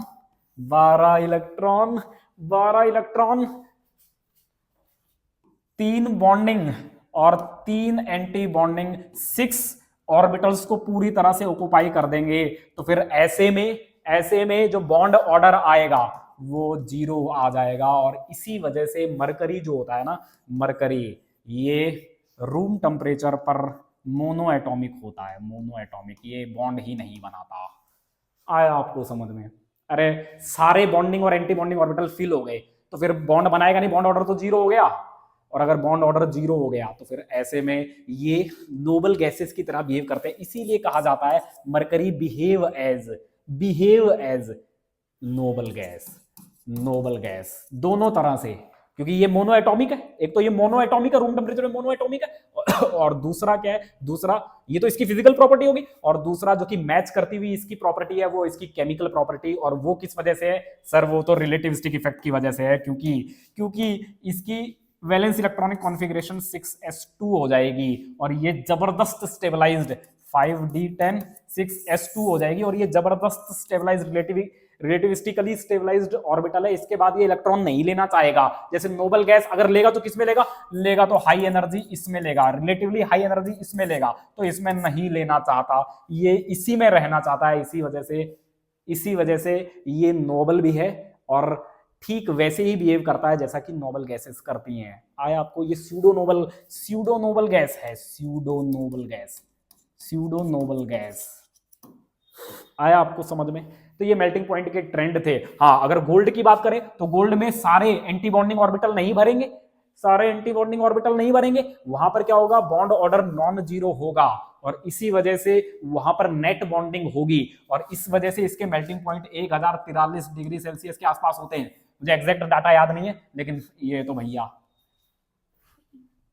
माइनस में है उसका खेल। तो समझ गए आप मेरी बात? तो मेल्टिंग पॉइंट ट्रेंड भी आप समझ गए होंगे। चलिए अब पीछे चलते हैं, फिर से देखते हैं क्या है हिसाब, कहां पहुंच गए अपन। अरे इसकी 50 एप्लीकेशन है यार, इसलिए ऐसा मतलब ऐसा मत सोचो कि सर आप तो जो करवा रहे हैं बहुत होच-पोच सा हो गया। होच-पोच तो नॉर्मली होना ही है। 50 एप्लीकेशन है भाई इसकी, कहां आप इसे रिलेट करेंगे? मेरे से जितना रिलेट किया जा रहा है मैं उतना कर रहा हूं। सिंपली अगर सॉफ्टनेस की बात करें तो भैया सॉफ्टनेस कैसे आती है सर? डिफ्यूज्ड डी ऑर्बिटल अगर हैं या फिर डिफ्यूज्ड एफ ऑर्बिटल अगर हैं तो वो बहुत आसानी से एक्सटर्नल लिगेंड फील्ड में बहुत आसानी से डिस्टॉर्ट हो जाएंगे और डिफ्यूजिवनेस आएगी, या फिर आप कह सकते हैं कि डिस्टॉर्शन बहुत आसानी से हो जाएगा, बहुत आसानी से उसके इलेक्ट्रॉन पेयर डिस्टॉर्ट हो जाएंगे। तो फिर ऐसे में हम कह सकते हैं कि वो बहुत सॉफ्ट है। और ऐसा ही होता है दोस्तों। अगर मैं गोल्ड की बात करूं, इनकी बात करूं, तो इनमें क्या है? इनमें जो डी ऑर्बिटल है, इनके जो डी ऑर्बिटल हैं 5d ऑर्बिटल हैं, वो क्या है? रिलेटिविस्टिकली एक्सपेंडेड ऑर्बिटल हैं और ये बहुत आसानी से पेरीफेरी पर अवेलेबल हैं और एक्सटर्नल लिगेंड फील्ड से बहुत आसानी से अफेक्ट हो जाते हैं, डिस्टॉर्ट हो जाते हैं। तो फिर ऐसे में ये जबरदस्त सॉफ्टनेस दिखाते हैं क्योंकि ये रिलेटिविस्टिकली एक्सपेंडेड हैं। आया आपको समझ में? इसीलिए सॉफ्टनेस भी इनकी कमाल की होती है। जैसे अगर आप 4d से आप 5d बढ़ेंगे तो सॉफ्टनेस बहुत ज्यादा बढ़ जाती है। क्यों? क्योंकि इनडायरेक्ट रिलेटिविस्टिक इफेक्ट की वजह से 4f ऑर्बिटल बहुत ज्यादा डिफ्यूजिव नेचर के हो गए, तो बहुत आसानी से वो एक्सटर्नल लिगेंड फील्ड से डिस्टॉर्ट हो सकते हैं। आया आपको समझ में? इसीलिए वो बहुत ज्यादा सॉफ्ट हैं। आया आपको समझ में? या फिर आप कह सकते हैं कि इनमें क्या होता है? इनमें रिलेटिविस्टिक इफेक्ट की वजह से गोल्ड में रिलेटिविस्टिक इफेक्ट की वजह से 5d 6s गैप बेहद कम हो जाते हैं, बेहद कम। अब ये क्या बला है? कुछ बला नहीं है, कोई बला ही नहीं है। 6s है, 6p है, यही होता है। बोलो यार, non relativistically stabilized state, non relativistically stabilized state. लेकिन जैसे रिलेटिविस्टिक फैक्टर लगेंगे तो फिर होगा क्या, होगा ये सर, ये तो बहुत ज्यादा स्टेबलाइज हो जाएगा, ये तो गजब स्टेबलाइज हो जाएगा। ये क्या होगा सर, ये थोड़ा सा डीस्टेबलाइज हो जाएगा। अरे ये एक्सपेंड करते हैं ना यार 5D यार, इनडायरेक्ट रिलेटिविस्टिक इफेक्ट की वजह से, और इनडायरेक्ट रिलेटिविस्टिक इफेक्ट की वजह से ये दोनों चीजें हो गई, और वो भी स्टेबलाइज करेगा, लेकिन वो थोड़ा सा करेगा, थोड़ा सा करेगा, ऐसा ऐसा ही होगा। तो फिर ऐसे में ये जो गैप थे, ये gap non relativistically stabilized state में थे, लेकिन क्योंकि रिलेटिविस्टिक इफेक्ट तो लगते हैं, ये तो लगेंगे भाई, ये तो लगेंगे, ये तो जिंदगी में पक्का लगेंगे, क्योंकि जेड बेहद ज्यादा है, जेड बेहद ज्यादा है, और ऐसे में ये तो लगेगा ही, रिलेटिविस्टिकली स्टेबलाइज्ड स्टेट तो आएंगी ही आएंगी, और ऐसे में 5D एक्सपेंड करेगा ही करेगा, डिस्टेबलाइज होगा ही, और 6S स्टेबलाइज होगा, 6P हाफ स्टेबलाइज होगा। ऐसे में ये जो गैप होंगे, ये गैप कम हो जाएंगे, कम, this gap decreases, this del E decreases. यहां पर ये कहां थी, यहां पर ये सारी विजिबल लाइट को एब्जॉर्ब करती थी, और यहां पर ये सिल्वरी लुक देता था, लेकिन यहां पर ये ब्लू पार्ट को लाइट के ब्लू और वायलेट पार्ट को एब्जॉर्ब करता है, और येलो दिखता है।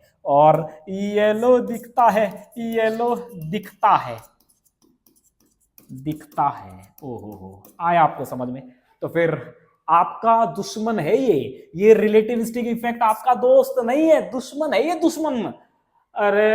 अगर गोल्ड भी सिल्वरी लुक रखता होता तो फिर इसकी औकात सिल्वर के बराबर ही होती। अरे अगर ये भी सिल्वर कलर का ही होता, ये भी व्हाइट कलर का ही होता, तो इसकी औकात उसी के बराबर होती ना भाई। ये 1 ग्राम 905 रुपए का है, 10 ग्राम सॉरी, ये 10 ग्राम 905 रुपए का है, और ये 10 ग्राम कितने का है सर, 8,000 रुपए का, 8,000 रुपए का। क्यों भाई, क्या है ऐसा, ये 1,000 रुपए का, ये 900 रुपए का, वो 8,000 रुपए का, क्या है भाई ऐसा इसमें? इसका कलर ही तो है। तो फिर आपकी जिंदगी में रिलेटिविस्टिक इफेक्ट आपका दोस्त नहीं है, आपका दुश्मन है ये, दुश्मन। इसी की वजह से ये गैप कम हुए, और ये गैप कम हुए तो इसने एक फैसिनेटिंग येलो कलर लिया, जो कि पहनने में बहुत बढ़िया लगता है। तो आपका दुश्मन हुआ ये, दुश्मन, इसको दोस्त मत मानो आप। पहनने में बढ़िया लगता है, बस पहनने में बढ़िया लगता है इसलिए इसका रेट बढ़ गया। लेकिन ये सब करवाया किसने, ये सब किसकी करामात है? ये इसी की करामात है, ये दुश्मन है आपका, इसी ने ये सारा खेल किया। अगर ये नहीं होता तो ऐसा कुछ होता, और ऐसे में गोल्ड भी सिल्वरी लुक रखता, और इसकी कोई औकात नहीं होती, कोड़ियों के भाव बिक रहा होता। लेकिन इसने सब बर्बाद कर दिया इस रिलेटिविस्टिक इफेक्ट ने। ये विलन है, विलन आपकी जिंदगी का। ठीक है, आया आपको ये समझ में? आपको ये बातें समझ में आई? इसके अलावा और क्या रह गया? इसके अलावा और क्या है भाई? क्योंकि है इतने ज्यादा इफेक्ट। अच्छा, सॉफ्टनेस भी समझा दी, वो सब समझा दिया। हाँ, अनयूजुअल ऑक्सीडेशन स्टेट्स, ये तो अपन ने पहले पढ़ा भी था, ये भी पहले भी अपन ने पढ़ा है। चलिए इसकी चर्चा और कर देते हैं, इसकी और चर्चा करते थे। देखिए, अगर आप डी ब्लॉक में चलेंगे तो ऊपर से नीचे जब आप चलते हैं तो हायर ऑक्सीडेशन स्टेट्स की स्टेबिलिटीज बढ़ती है। अगर आप पी ब्लॉक में चलते हैं तो फिर लोअर ऑक्सीडेशन स्टेट्स की स्टेबिलिटी बढ़ते हैं। ये भी रिलेटिविस्टिक इफेक्ट एक्सप्लेन कर सकता है। चलिए ये भी मैं आपके सामने एक्सप्लेन कर देता हूं, करते हैं बात, करते हैं चर्चाएं। चलिए किससे बात करूं? पहले बात करते हैं, चलिए पहले ट्रांजिशन मेटल्स की ही चर्चा कर लेते हैं, ट्रांजिशन मेटल की ही चर्चा कर लेता हूं। गोल्ड की और प्लेटिनम की ही चर्चा कर लेते हैं, गोल्ड की और प्लेटिनम की ही चर्चा कर लेते हैं। ठीक है, अनयूजुअल ऑक्सीडेशन स्टेट, तो अनयूजुअल ऑक्सीडेशन स्टेट की बात करें, अनयूजुअल ऑक्सीडेशन स्टेट, तो अनयूजुअल ऑक्सीडेशन स्टेट में तो कुछ है ही नहीं। वहां तो सिंपल खेला ये है कि इसने -1 भी दिखाई, इसने अपनी औकात दिखा दी -1 दिखा के। इसके अलावा ये +3 भी दिखाता है और +5 भी दिखाता है, +3 भी दिखाएगा, +5 भी दिखाएगा। ठीक है, +3 भी दिखाएगा और +5 भी दिखाएगा। जबकि इसके जो छोटे भाई हैं, इसके ऊपर वाला जो भाई है सिल्वर या फिर कॉपर, तो उनको कह दे +5 दिखा दे, कभी मर के भी नहीं दिखाएगा +5, मर के नहीं दिखाएगा, मर के। इसके अलावा इसको कह दे कि भैया ओए +4 भी दिखाता है तू +6 भी दिखाता है। इसके छोटे भाई को कह दे, पैलेडियम को कह दे +4 दिखा दे, क्या पागल है क्या? क्यों दिखाऊंगा +4? पागल है तू? तो +4 नहीं दिखाता, ना ही +4 दिखाता और ना ही +6 दिखाता, दोनों ही नहीं दिखाता इसका छोटा भाई। ठीक है, ना ही निकल, निकल भी ऐसा नहीं करता। निकल भी कभी आपने नहीं देखा होगा कि वो +4 दिखा रहा है या +6 दिखा रहा है, कभी नहीं दिखाएगा, नेवर एवर, कभी नहीं दिखाते। तो फिर ये क्यों दिखा रहे हैं? ये क्यों दिखाते हैं भाई? क्योंकि फिर से इनडायरेक्ट रिलेटिविस्टिक इफेक्ट, जिसकी वजह से क्या है, फिर से इनके 5D या फिर 4F एक्सपेंड कर गए हैं। और अगर ये एक्सपेंड कर गए, न्यूक्लियस से दूर जा चुके हैं, न्यूक्लियस की होल्ड अगर उन पर बकवास हो गई है, इन इलेक्ट्रॉनों पर अगर न्यूक्लियस अट्रैक्शन खराब है, बेकार है, बर्बाद है, किसी लायक नहीं है, तो फिर ऐसे ये इलेक्ट्रॉन निकल के तुरंत बाहर चले जाएंगे, कहेंगे भैया हम क्यों तेरे पास रहे, कोई स्टेबलाइजेशन तो हमें मिलता नहीं है, वैसे भी तू रिलेटिविस्टिकली एक्सपेंडेड स्टेट में है, बहुत दूर जा चुका हूं वैसे भी मैं, तो तेरे तो मैं किसी काम का हुई नहीं, इसलिए अब मैं तेरी गिरफ्त से दूर जा रहा हूं। और ऐसे में ये बहुत आसानी से इन इलेक्ट्रॉनों को छोड़ते हैं। तो इसकी चर्चा करें तो इसका इलेक्ट्रॉनिक कॉन्फ़िगरेशन क्या है? इसका इलेक्ट्रॉनिक कॉन्फ़िगरेशन है 5d10 6s1। अच्छा, इसमें d10 है, शायद मैंने कहीं पर d9 लिख दिया है, एक बार मैं माफी चाहूंगा। d10 है यार, वो d10, अरे यहाँ 10 लिखा तो ये भी 10 ही है यार, ये भी 10 है। आ गया आपको समझ में? जबरदस्त स्टेबलाइज्ड है जो भी है। यहाँ पर भी ये d10 होगा, d10। अरे 5s से निकल गया, 6s से निकल गया ना यार, समझ गया मेरी बात? तो इसकी आयनाइजेशन, फर्स्ट आयनाइजेशन एनर्जी तो इसकी ज्यादा थी, गोल्ड की ज्यादा थी। अरे यार, इसमें फर्स्ट आयनाइजेशन एनर्जी तो गोल्ड की ज्यादा थी, लेकिन second ionization energy, this is first ionization energy first ionization, और सेकंड आयनाइजेशन एनर्जी सिल्वर की ज्यादा होती है गोल्ड से। ये एक्सप्लेन कर रहे थे अपन, ये अपन एक्सप्लेन कर चुके थे। अब इलेक्ट्रॉनिक कॉन्फ़िगरेशन की अगर अपन चर्चाएं करें तो इलेक्ट्रॉनिक कॉन्फ़िगरेशन अभी मैंने लिखा था, ये रही, कोई दिक्कत नहीं है। इसकी अगर अपन बात करें तो ये बहुत आसानी से -1 दिखा सकती है, बहुत आसानी से -1 दिखा सकती है, क्योंकि आने वाला इलेक्ट्रॉन 6s में है और ये 6s2 बनकर जबरदस्त स्टेबलाइज होगा, ये अपन चर्चाएं कर चुके। अब अगर अपन बात करें तो फिर बहुत आसानी से ये 6s1 को लूज कर सकता है और +1 ऑक्सीडेशन स्टेट दिखा सकता है। लेकिन क्योंकि 5d की अगर आप बात करें तो 5d को तो आप लिख सकते हैं ठीक इसी तरह से जैसे कि मैंने पहले लिखा था, तो ये हो जाएगा 5d 3/2 और 5d 5/2, तो 4 इलेक्ट्रॉन यहां पे हो जाएंगे और 6 इलेक्ट्रॉन यहां पर हो जाएंगे। तो फिर ये, क्योंकि ये जो है ना, ये वाला जो ऑर्बिटल है ये रिलेटिविस्टिकली डीस्टेबलाइज्ड एक्सपेंडेड ऑर्बिटल है, ये रेडियली एक्सटेंडेड ऑर्बिटल है। तो फिर ऐसे में यहां पर पड़े हुए इलेक्ट्रॉनों पर न्यूक्लियर होल्ड बहुत बकवास है और ये लूजली हेल्ड हैं, ये इलेक्ट्रॉन लूजली हेल्ड हैं और ये बहुत आसानी से लूज किए जा सकते हैं। तो दोस्तों ऐसे में गोल्ड 6s1 इलेक्ट्रॉन के साथ साथ इन लूजली हेल्ड इलेक्ट्रॉनों को भी, इन डीस्टेबलाइज्ड ऑर्बिटल्स में पड़े हुए इलेक्ट्रॉनों को भी लूज कर सकता है, +3 और +5 ऑक्सीडेशन स्टेट दिखा सकता है। ठीक इसी तरह से इसका जो छोटा भाई है 5d9 6s1 वाला, ये वाला प्लेटिनम वाला, तो यहां पर भी कुछ इस तरह का पेयर आपको देखने को मिलेगा। यहां पर भी आप इलेक्ट्रॉनों को कुछ इस तरह से डिस्ट्रीब्यूट कर लेंगे और यहां पर भी फिर से ये हो जाएगा 5d 5/2 5, और यहां पर ये फिर से हाई एनर्जी इलेक्ट्रॉन होंगे जो बहुत आसानी से प्लेटिनम लूज कर सकता है, बहुत आसानी से प्लेटिनम लूज कर सकता है। 5 यहां से ही लूज कर देगा और एक 6s1 लूज कर देगा और बहुत आसानी से +6 oxidation state platinum unusual oxidation states दिखा सकता है। ये भी रिलेटिविस्टिक इफेक्ट की वजह से होती हैं। आए आपको समझ में? इसके अलावा दोस्तों अगर अपन चर्चा करें तो अब और क्या रह गया? अच्छा, अनयूजुअल ऑक्सीडेशन स्टेट में मैंने ये बताया। इसके साथ साथ अगर आप पी ब्लॉक की बात करें, पी ब्लॉक की चर्चा करें, चलिए यहां पर पी ब्लॉक की भी चर्चा कर लेते हैं। और पी ब्लॉक में तो आप जानते हैं, मैंने बता भी दिया था, मैंने बिस्मथ वाला केस आपके सामने डिस्कस कर भी दिया था। बिस्मथ वाला केस था और पोलोनियम वाला केस था। तो कुछ नहीं था, सिंपल, यहां पर कुछ नहीं था, ज़ीनॉन था, 4f14 था, 5d था, 4f14 था, 5d10 था, शायद 5d10 था, 6s2 था और 6p1 था या 6p3 था, सॉरी 6p3 था, ऐसा ही था। और ये क्या हो जाएगा, क्योंकि ये 15 ग्रुप का है, हाँ, तो 6p3 हो जाएगा। और अगर इसकी बात करें तो 6p4 हो जाएगा, ऐसा ही था। और यहां पर भी अनयूजुअल ऑक्सीडेशन स्टेट्स आपको देखने को मिलती हैं। यहां पर भी आप इनर्ट पेयर इफेक्ट एक टर्म यूज करते हैं जिसमें आप कहते हैं कि क्योंकि ये वाला इस पर क्या है, इस पर न्यूक्लियर अट्रैक्शन जबरदस्त है, तो इसलिए ये क्या हो गया, ये केमिकली इनर्ट हो गया, केमिकली इनर्ट हो गया। ये बॉन्डों में हिस्सा नहीं लेगा, बॉन्ड बनाने में हिस्सा नहीं लेगा। इसी को आप इनर्ट पेयर इफेक्ट भी बोलते थे। ये खैर आज ये सब मैंने एक्सप्लेन कर दिया था उस वाली वीडियो में। लेकिन वहां अगर अपन चर्चा करें तो क्योंकि p ऑर्बिटल है और हाइयर p ऑर्बिटल स्प्लिट करते हैं, मैंने आपको पहले भी बताया था, तो 6p हाफ हो जाएगा और 6p 3/2 हो जाएगा। यहां पर 2 इलेक्ट्रॉन होंगे और यहां पर 1 इलेक्ट्रॉन होगा। इसके केस में क्या होगा, 6p हाफ, यहां पर 2 इलेक्ट्रॉन होंगे। ये पूरी तरह से भरा हुआ शेल है, कंप्लीट पूरी तरह से भरा हुआ शेल है। और अगर इसकी बात करें तो ये कैसे हो जाएगा, ये 3/2 हो जाएगा। इसमें 1 इलेक्ट्रॉन होगा, सॉरी इसमें 2 इलेक्ट्रॉन होंगे, इसमें 2 इलेक्ट्रॉन होंगे।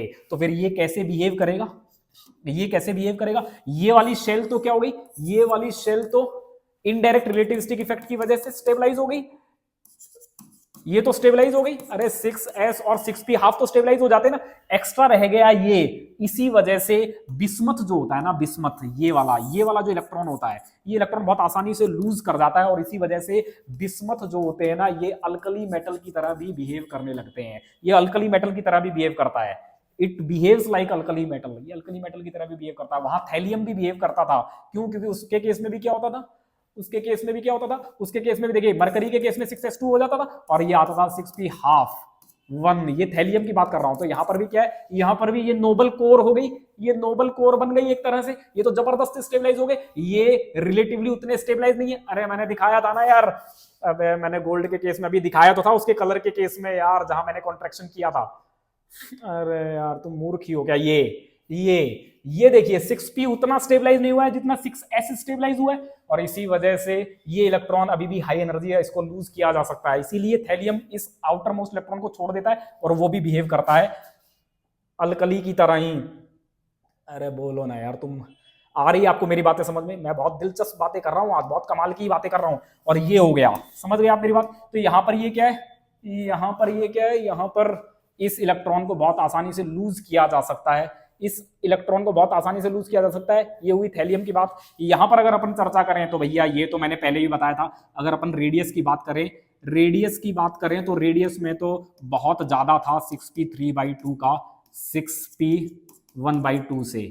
तो फिर ऐसे में ये तो बहुत हाई एनर्जी है, ये इलेक्ट्रॉन तो बहुत हाई एनर्जी है, बहुत आसानी से लूज कर जाएगा और इसीलिए बिस्मथ +1 ऑक्सीडेशन स्टेट दिखाता था। ये अनयूजुअल ऑक्सीडेशन स्टेट है। ठीक इसी तरह से इसकी अगर अपन चर्चा करें तो ये भी दोनों हाई एनर्जी इलेक्ट्रॉन है, और हाई एनर्जी इलेक्ट्रॉन है तो ये भी बहुत आसानी से लूज कर सकते हैं। ये कोर बन जाएगा आपका कोर, और ऐसे में ये भी स्टेबल +2 ऑक्सीडेशन स्टेट दिखाता है, स्टेबल ऑक्सीडेशन स्टेट। आ गया आपको मेरी बातें समझ में आई क्या? तो ये अनयूजुअल ऑक्सीडेशन स्टेट का खेल था। चलिए क्लास काफी लंबी हो गई है, खैर आपको इतने पल्ले पड़ जाए यही बहुत बड़ी बात है। ये तो क्लास काफी लंबी हो गई, चलिए मैंने ये भी एक्सप्लेन कर दिया। अब रह गया खेल इन दोनों का, इनर्ट पेयर इफेक्ट। चलिए ये भी एक्सप्लेन हो ही चुका है एक तरह से। थैलियम वाले केस में मैंने बता ही दिया कि उस वाले केस में क्या होता है, उस वाले केस में इलेक्ट्रॉन कहाँ गए, इलेक्ट्रॉन स्टेबलाइज्ड ऑर्बिटल में है, 6s2 में है, तो वो पार्ट नहीं बनना चाहते बॉन्ड का, ये बॉन्डिंग में हिस्सा नहीं लेना चाहते, उनकी आयनाइजेशन एनर्जी बहुत ज्यादा है जो कि पे नहीं हो सकती है बॉन्ड एनर्जी से, इसीलिए इनर्ट पेयर इफेक्ट भी हो गया। इसकी अपन चर्चा करेंगे, इसकी चर्चा मैं करूंगा आपसे जब मैं कभी F ब्लॉक पढ़ाऊंगा। अब मैं इसकी चर्चा यहां नहीं कर रहा क्योंकि अब ये बहुत ज्यादा हो जाएगा। हाँ बस एक बात मैं आपको कह देना चाहता हूं, लेंथेनाइड कॉन्ट्रैक्शन की वजह क्या है या एक्टिनाइड कॉन्ट्रैक्शन की वजह क्या है? सर कोई वजह नहीं है, 4f की बर्बाद शील्डिंग है या 5f की बर्बाद शील्डिंग है। तो दोस्तों 4f की बर्बाद शील्डिंग तो है ही है, इस वजह से तो कॉन्ट्रैक्शन होते ही होते हैं। 4f की बर्बाद शील्डिंग की वजह से न्यूक्लियर फील्ड लाइन उसको भेदते हुए 6s तक पहुंच जाती हैं, उस पर न्यूक्लियर होल्ड जबरदस्त रखती हैं, तो फिर साइज कॉन्ट्रैक्ट होते हैं, ये तो है ही है। लेकिन साथ में इसकी बर्बाद शील्डिंग में किसका हाथ है, जो कि मैं चिल्ला के 2 क्लास में कह चुका हूं, सर रिलेटिविस्टिक इफेक्ट का हाथ है। इसकी बर्बाद शील्डिंग में इनडायरेक्ट रिलेटिविस्टिक इफेक्ट का हाथ है। इसकी बर्बाद शील्डिंग क्या है, ये क्यों बर्बाद शील्डर है, ये क्यों डिफ्यूज नेचर का हो गया है? क्योंकि सर इस पर रिलेटिविस्टिक इफेक्ट्स भी लगे हैं जिनको आप दरकिनार नहीं कर सकते। इसका मतलब ये है कि लेंथेनाइड कॉन्ट्रैक्शन में 4f का जो हिस्सा आप लाते हैं, 4f का जो आप एक्सप्लेनेशन लाते हैं कि 4f बहुत बर्बाद शील्डर है, उसमें रोल रिलेटिविस्टिक इफेक्ट का भी है, उसके बर्बाद शील्डर होने में रिलेटिविस्टिक इफेक्ट का भी रोल है। और मैं कह देता हूं लेंथेनाइड कॉन्ट्रैक्शन की 30% जो रीजन है, कॉन्ट्रैक्शन का जो 30% रीजन है वो रिलेटिविस्टिक इफेक्ट की वजह से ही है। मतलब यहां से यहां जाने पे जो साइज डिक्रीमेंट हो रहा है और आप कह रहे हैं कि ये लेंथेनाइड कॉन्ट्रैक्शन है, 4F की बर्बाद शील्डिंग की वजह से ऐसा हुआ है, तो उसमें रिलेटिविस्टिक इफेक्ट का 30% कंट्रीब्यूशन है। आए आपको समझ में? अरे वो जो साइज डिक्रीज हो रहा है ना, यहां से यहां साइज डिक्रीज हुआ, मान लीजिए यहां पे 100 था, यहां 70 हो गया, तो फिर ये जो 30% का जो डिक्रीमेंट आया है, इस 30% के डिक्रीमेंट में 30% कंट्रीब्यूशन रिलेटिविस्टिक इफेक्ट का भी है। मतलब 30% of 30 picometer, that is 9 picometer का जो डिफरेंस आया है, जो कॉन्ट्रैक्शन आया है, 9 पिकोमीटर जो और कम हो गया है। मतलब अगर रिलेटिविस्टिक इफेक्ट नहीं होते तो क्या होता? अरे मैं ये कहना चाह रहा हूं, मान लीजिए ये लेंथेनाइड है, ये लेंथेनाइड है, और लेंथेनाइड सीरीज स्टार्ट हुई, ये लेंथेनाइड सीरीज स्टार्ट हुई, लेंथेनम से स्टार्ट हुई और ये ल्यूटीशियम पे जाके खत्म हुई, यही होता है। तो मान लीजिए यहां पर साइज 100 पिकोमीटर है, यहां पर साइज 70 पिकोमीटर रह गया, तो आप क्या कहते हैं? सर लेंथेनाइड कॉन्ट्रैक्शन है। 4F की बर्बाद स्क्रीनिंग पावर है, शील्डिंग पावर है, यही आप कहते हैं ना। लेकिन दोस्तों 4F की बर्बाद स्क्रीनिंग पावर में कंट्रीब्यूशन 30% कंट्रीब्यूशन रिलेटिविस्टिक इफेक्ट का भी है। मतलब ये जो डिक्रीज हुआ 30 पिकोमीटर ना, ये 30 पिकोमीटर जो डिक्रीज हुआ है ना, इसमें 30% कंट्रीब्यूशन, 30% कंट्री किसका है? रिलेटिविस्टिक इफेक्ट का। मतलब 30 में से 9 पिकोमीटर जो है ना, ये रिलेटिविस्टिक इफेक्ट की वजह से आया है। मतलब ये है कि अगर इफ नो रिलेटिविस्टिक इफेक्ट, अगर रिलेटिविस्टिक इफेक्ट नहीं होते तो फिर केवल 30 माइनस नोट 21 पिकोमीटर का ही कॉन्ट्रैक्शन होता, इतना ही साइज डिक्रीमेंट होता अगर रिलेटिविस्टिक इफेक्ट नहीं होते। क्योंकि रिलेटिविस्टिक इफेक्ट है और उनका 30% कंट्रीब्यूशन है, इसलिए एडिशनल कॉन्ट्रैक्शन हुए हैं, क्योंकि 4F में एडिशनल बर्बादी आ गई है। 4F 5D में उतने ही और ज्यादा ये नाकामयाब हो गए हैं शील्ड करने में। इसी वजह से ये 9 पिकोमीटर का जो कंट्रीब्यूशन है ना, वो रिलेटिविस्टिक इफेक्ट की वजह से आया है। आया आपको समझ में? अरे मेरी बातें आपको पल्ले पड़ी क्या? मेरी बहुत कमाल की बातें हैं ये, जो आपको पल्ले पड़ जानी चाहिए दोस्तों। ये कुछ खेल था रिलेटिविस्टिक इफेक्ट का, ये उसकी एप्लीकेशंस थी। इसकी और भी बहुत सी एप्लीकेशन हैं जो कि मैं पूरी यहां डिस्कस नहीं कर सकता। दोस्तों आप इस वीडियो को खूब शेयर कीजिएगा, जितना भी आप इसे शेयर कर सकते हैं। मैं आपको फिर से कह रहा हूं, मैं फिर दोहरा रहा हूं, जो मैंने पिछली वाली वीडियो बनाई थी उसमें लोगों को बहुत मिर्ची लग गई थी, और लगती रहे, मेरे को कोई फर्क नहीं पड़ता, मेरे को तनिक फर्क नहीं पड़ता। किसी को कुछ लगे, वो तो वो जो मैंने बोला वो सच है भाई, वो तो सच है, ये आप खुद देख लीजिए। अरे ये बात किसी ने आज तक बोली है कि आपको 100 से 70 होता है, 100 से 70 होता है, अगर रिलेटिविस्टिक इफेक्ट नहीं होते तो ये 100 से 70 नहीं होता, 100 से 70 डिक्रीमेंट नहीं होता, ये कितना होता? 30 का चेंज नहीं आता, केवल 21 का ही चेंज आता, और 21 का अगर चेंज आता तो ये कितने बनते? ये 79 पे जाके रुक जाता। ये जो एडिशनल 9 हुआ है, ये जो और 9 हुआ है, ये -9 जो आया है ना, ये रिलेटिविस्टिक इफेक्ट की वजह से आया। किसी के बाप ने भी नहीं बताया होगा ये आपको। लोगों को मिर्ची लगे, लोगों को घंटा कुछ लगे, उससे अपने को कोई फर्क नहीं पड़ता। मैं जो बात कर रहा हूँ वो सच बात है, ठीक है? मेरे को कोई खाने को नहीं दे रहा, ना मेरे को कोई कमाने को दे रहा है, तो मेरे को किसी से कोई फर्क नहीं पड़ता। जो मैं यहाँ बोल रहा हूँ वो 100% सच्ची बात है, सीधी सी बात है। इतना किसी ने ना पढ़ाया, और पता नहीं कोई पढ़ाएगा, जो भी है उससे मुझे कोई मतलब नहीं है, लेकिन हाँ मैंने इतना पढ़ा दिया है तो ये आपके बेहद काम आएगा। आपने देख लिया होगा रिलेटिविस्टिक इफेक्ट का पूरा राजवंश चलता है, पूरा इसका खतरनाक खेल है, जो आपको पूरी हर जगह एस ब्लॉक में, पी ब्लॉक में, डी ब्लॉक में, एफ ब्लॉक में भी दिख रहा है। एफ ब्लॉक में भी मैंने दिखा दिया, 30% कॉन्ट्रीब्यूशन रखते हैं ये कॉन्ट्रैक्शन में। आया आपको समझ में? सो दोस्तों खुल के पढ़ाई कीजिए, खूब ज्ञान बटोरिए, काबिल बनिए, कामयाबी झक मार के पीछे आएगी, चिंता ही मत करिए आप। मैं आपके साथ जुड़ा हुआ हूं। गेट की बुक्स भी है मार्केट में, नेट की बुक्स भी है मार्केट में, सब अमेजन पर है। टिफर के सॉल्यूशंस बन रहे हैं, CSIR नेट वाले मैंने बना दिए हैं, अलग अलग कर दिए हैं। अगर आपको चाहिए आप वहां से ऑर्डर कर सकते हैं, डायरेक्ट मुझसे भी कांटेक्ट कर सकते हैं, सब कुछ मैंने अवेलेबल करवा रखा है। प्लीज आप उन वीडियोस को शेयर कीजिए। इसके अलावा जो मेरी पुरानी पहले की वीडियोस हैं, मैग्नेटिज्म वाली, ट्रांस इफेक्ट वाली, तो मैं सच बोल रहा हूँ भाई, ट्रांस इफेक्ट मैंने जो 3 फैक्टर दोनों डिस्कस किए हैं वो कहीं नहीं मिलेंगे आपको बुक्स में मिलेंगे वो। और वो भी आप 20 बुक छान देंगे तब कहीं जाके आपको समझ में आएगा। सो दोस्तों कोई दिक्कत नहीं है, आप डायरेक्ट पढ़िए या डायरेक्ट अच्छे लोगों के कांटेक्ट में रहिए बजाय कि फर्जी कोचिंग्स के। सो मिलते हैं अगले सेशन में, आप इनको शेयर कीजिएगा, इसको शेयर कीजिएगा। अगले किसी वीडियो में कुछ और डिस्कस करेंगे और किसी टॉपिक पर चर्चा। तब तक के लिए बहुत बहुत शुक्रिया, बहुत बहुत धन्यवाद। सर्दी ज्यादा हो गई है, बस कुछ नहीं करना, हाथ हिलाना है, शेयर कर देना है। सो मिलते हैं नेक्स्ट सेशन में, तब तक के लिए बाय बाय, टेक केयर, धन्यवाद।